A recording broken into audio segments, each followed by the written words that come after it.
യോ guys, welcome back to my channel.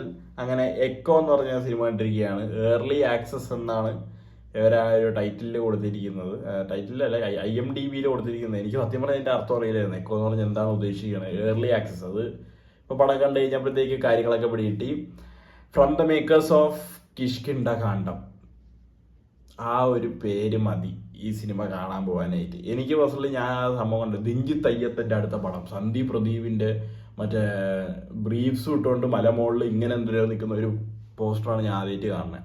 അപ്പോഴേ തീരുമാനിച്ചു കണ്ടിരിക്കും. ഡയറക്റ്റഡ് ബൈ ദിഞ്ചിത്ത് അയ്യത്തൻ, തിരക്കഥാ സംഭാഷണം ബാഹുൽ രമേശ്. ഈ സംഭവം എന്ന് വെച്ചാൽ കിഷ്കിണ്ടാവണ്ടം എന്ന് പറഞ്ഞ സിനിമ ഞാൻ എൻ്റെ ജീവിതത്തിൽ മറക്കൂല. അതിൻ്റെ ഞാനായിട്ട് ഒപ്പീനിയൻ വീഡിയോ പോലും ഞാൻ മറക്കൂല. അതിൽ ഞാൻ പുള്ളിന്റെ പേര് തെറ്റിച്ച് വരെ പറയുന്നുണ്ട്. അതൊരു എനിക്ക് ഓർമ്മയുണ്ട്. ബാഹുൽ സമേഷ് അങ്ങനെ എന്തൊക്കെയോ എനിക്ക് അപ്പോൾ എൻ്റെ നാക്കോടക്കി അങ്ങനെ പറ്റിയിട്ടുണ്ട്. ബാഹുൽ രമേശ്.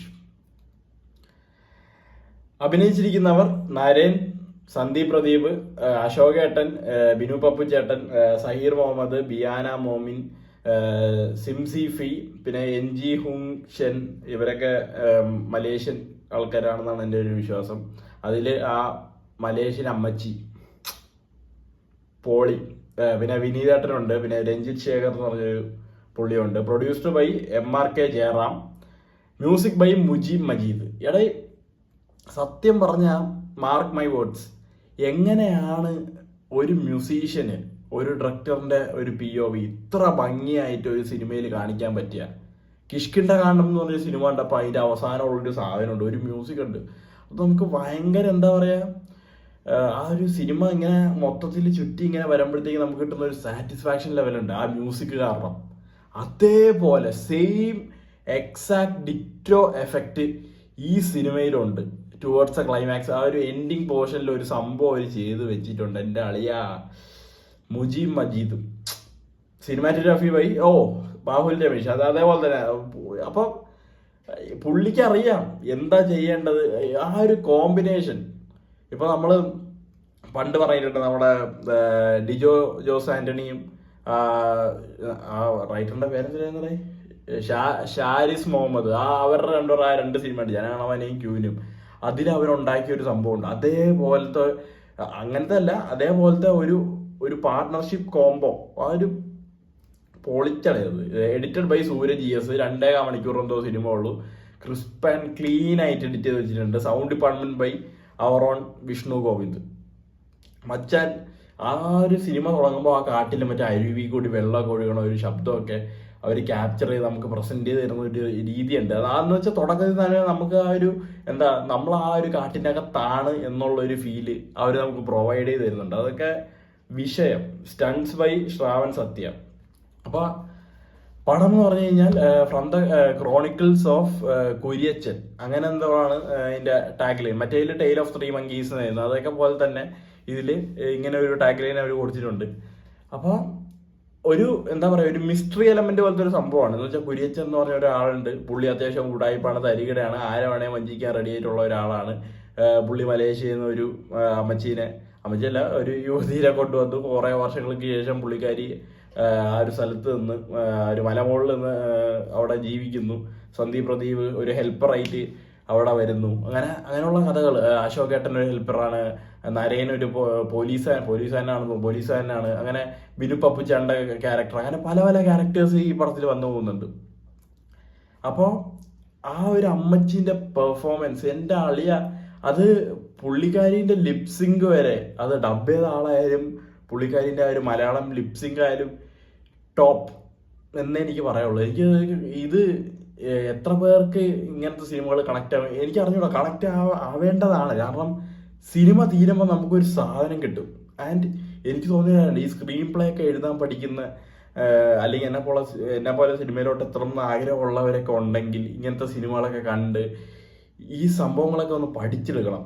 എന്ന് വെച്ചാൽ ആ ഒരു കംപ്ലീറ്റ് ടീമിന്റെ ഒരു എഫേർട്ട് നമുക്ക് ആ ഒരു സിനിമ തീരുമ്പോഴത്തേക്ക് നമുക്ക് മനസ്സിലാവും, ഇവരെല്ലാവരും കൂടി അറിഞ്ഞ് പണിയ ഒരു സാധനമാണെന്ന് നമുക്ക് തോന്നും. ആൻഡ് സന്ദീപ് പ്രദീപ് ബ്രോ കിട്ടില്ല. പടക്കളം കണ്ടപ്പോഴും ഞാൻ പറഞ്ഞു, ഫാലിമി കണ്ടപ്പോഴും ഞാൻ പറഞ്ഞു, ഈ സിനിമയിലും നിങ്ങൾ പൊളിയാണ്. നിങ്ങളുടെ ക്യാരക്ടർ എന്ന് വെച്ചാൽ ഓരോ ഒരു എന്താ പറയുക ഒരു വേറൊരു രീതിയിലുള്ള ഒരു കഥാപാത്രമാണ്. അതിനെക്കുറിച്ച് ഞാൻ പറയുന്നില്ല, കുറേയൊക്കെ സസ്പെൻസ് എലമെൻ്റ് ഒക്കെയാണ്. പിന്നെ ഒരു ലോഡ് പട്ടികളുണ്ട് ഒരേപോലത്തെ, കുറേ പട്ടിക്കൂട്ടന്മാരുണ്ട് അങ്ങനെ വേണം പറയാൻ.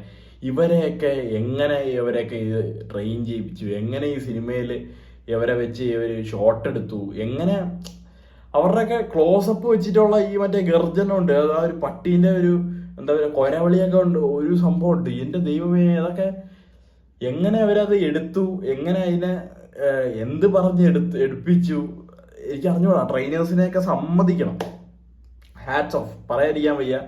കഥ എന്ന് പറയുമ്പോഴത്തേക്കും ഫസ്റ്റ് ഹാഫിലോട്ട് വരുമ്പോഴത്തേക്കും നമുക്കൊരു സ്ലോ പേസ്ഡ് ആ ഒരു എന്ന് വെച്ചാൽ ഇപ്പോൾ കിഷ്കിണ്ട കാണുമ്പോൾ നമുക്ക് പെട്ടെന്ന് കഥ പോകുന്നുണ്ട്. ആ കഥയ്ക്ക് ആവശ്യമുള്ള സംഭവം അവിടെ ഉണ്ട്. ഇതിലേക്ക് വരുമ്പോൾ പേസിങ് ഭയങ്കര സ്ലോ ആണ് ഫസ്റ്റ് ഹാഫിൽ. സെക്കൻഡ് ഹാഫ് ഒരു പോയിന്റ് കഴിയുമ്പോൾ ഓരോരോ മിസ്റ്ററീസ് ആയിട്ട് ഇങ്ങനെ അൺവീൽ ചെയ്ത് വരും, ഓരോരോ സംഭവങ്ങൾ വരും. അവസാനം ഒരു പോയിന്റിൽ കൊണ്ട് നിർത്തും. കിട്ടില്ല. ഞാൻ മറ്റേ എക്സാജറേറ്റ് ചെയ്ത് അലമ്പൊന്നും ആക്കുന്നതല്ല ഗൈസ്, എനിക്ക് തോന്നിയ കാര്യമാണ്. കാരണം വേറൊരു തൊലിഞ്ഞ സിനിമ കണ്ടിട്ടാണ് ഞാൻ ഈ സിനിമ കാണാൻ കയറിയത്. അതാണ് ഞാൻ ആദ്യം കണ്ടത്. എൻ്റെ അപ്പം തന്നെ അടുത്ത ഷോയ്ക്ക് ഇതിന് കയറി. അതുകൊണ്ട് എന്തായാലും ഇന്ന് എനിക്ക് വിഷമമില്ല. അല്ലെങ്കിൽ ഇന്നത്തെ ദിവസം ഞാൻ മറ്റേ സെഡ് അടിച്ച് ഇല്ലാണ്ടായുള്ള തെറിയും വീഡിയോയിൽ പറഞ്ഞിട്ട് ഞാൻ കിടന്ന് തുടങ്ങിയാണ്. ഇനിയിപ്പോൾ അടുത്ത ആ സിനിമേനെ കുറിച്ചും എനിക്ക് വീഡിയോ എടുക്കാണ്ട്, അത് ഞാൻ ഇടുന്നതാണ്. അത് ആ വീഡിയോ വരുമ്പോൾ മനസ്സിലാക്കിയത് ഏതാ സിനിമ അറിയായിരിക്കും. ഇന്നത്തെ മെയിൻ 2 റിലീസ് ചെയ്തു അതുമാണ്. പിന്നെ സിസു എന്ന് പറഞ്ഞ സിനിമേൻ്റെ സെക്കൻഡ് പാർട്ട് ഇറങ്ങിയിട്ടുണ്ട്, അത് കാണണമെന്നുണ്ട്. സമയം കിട്ടിയാൽ പോയി കാണുന്നതാണ്. അപ്പോൾ ഈ സിനിമ പൊളിച്ച് രഞ്ജിത്ത് അയ്യപ്പൻ ബ്രോ പൊളിക്ക്, നിങ്ങൾ പൊളിച്ച്. ഇനിയും ഇങ്ങനത്തെ നല്ല എന്താ പറയുക ഇവർ ഒരു DOPയിലായാലും ബാഹുല്യ രമേശ് പുള്ളിക്കാരൻ്റെ പിക്ചറൈസേഷൻ, ഒരു ഓഡിയോഗ്രാഫി ആയാലും മ്യൂസിക് ആയാലും എല്ലാം കൊണ്ട് നമുക്ക് എന്താ പറയുക നല്ലൊരു വിഷ്വൽ ട്രീറ്റ് തന്നെയാണ് ഈ സിനിമ നമുക്ക് തരുന്നത്. കുറേ ഇടത്തൊക്കെ edge of the seat experience എന്ന് പറഞ്ഞ പോലെ നമ്മളിങ്ങനെ ലയിച്ചിരിക്കും. ഫസ്റ്റ് ഹാഫ് ഞാൻ കുറച്ച് ഡൗൺ ആയിട്ട് ഇങ്ങനെ ഇരുന്ന് എന്ന് വെച്ചാൽ സ്റ്റോറി ടെല്ലിംഗ് ആണ്. ആ ഒരു സ്ലോ പേസിൽ പോകുന്ന ഒരു സ്റ്റോറി ടെല്ലിംഗ് ആണ് ഫസ്റ്റ് ഹാഫിലുള്ളത്. അത് കഴിഞ്ഞ് സെക്കൻഡ് ഹാഫിലേക്ക് വരുമ്പോൾ കഥ ചെറുതായിട്ടൊരു ജോണർ ഷിഫ്റ്റ് വരുന്നു. കുറേ കാര്യങ്ങളിൽ നമുക്ക് കുറേ മിസ്റ്ററി എലമെന്റ്സ് തോന്നുന്നു. അങ്ങനെ പല കാര്യങ്ങളിലൂടെയും സിനിമ സഞ്ചരിക്കുന്നുണ്ട്.